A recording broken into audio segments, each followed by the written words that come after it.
وَإِذَا الصُّحُفُ نُشِرَتْ، پھر وَإِذَا آ گیا، ایک آیت بیچ میں ایسی گزری ہے جس میں اذا نہیں تھا، آیت نمبر 9۔ اب زال کو صاد سے ملائیں گے، ادغام شمسی ہوگا۔ یہاں پر صاد، حا، فا اور نون چاروں حرفوں پر پیشے ہیں، یہ سب مضموم ہیں۔ معروف طریقے سے ہونٹوں کو آگے نکال کے پڑھیں گے، وَإِذَا الصُّحُفُ یعنی معروف طریقے سے پڑھنا ہے۔ سو، حو، فو، نوش ہے، یہ غلط ہے۔ شی، رت، را پر پڑھیں گے اور تا ساکن پہ ہمس ہوگا۔ پیش حرکات جو ہوتی ہے زبر زیر پیش، ان کو جلدی پڑھتے ہیں، لمبا نہیں کرتے۔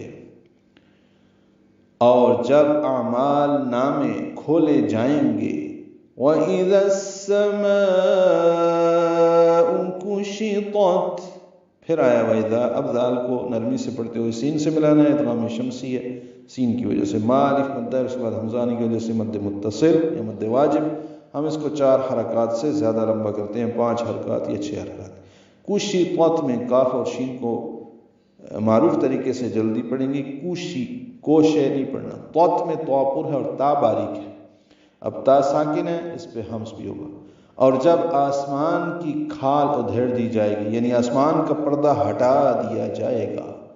وَإِذَا الْجَحِيمُ سُعِّرَتْ، اب پھر وَإِذَا آیا ہے، ذال کو نرمی سے پڑھتی ہے، اب لام سے ملانا ہے، اظہار قمری ہے کہ جیم حروف قمری میں سے ہے۔ ہا بست حلق سے ادا کریں گے، ہی یا مدہ ہے، میم کو جلدی اور معروف پڑھیں گے، سین کو عین سے ملانا ہے، سعرت، را پر پڑھیں گے اور تا ساکن پہ ہمس ہوگا۔ اور جب دوزخ کو بھڑکا دیا جائے گا،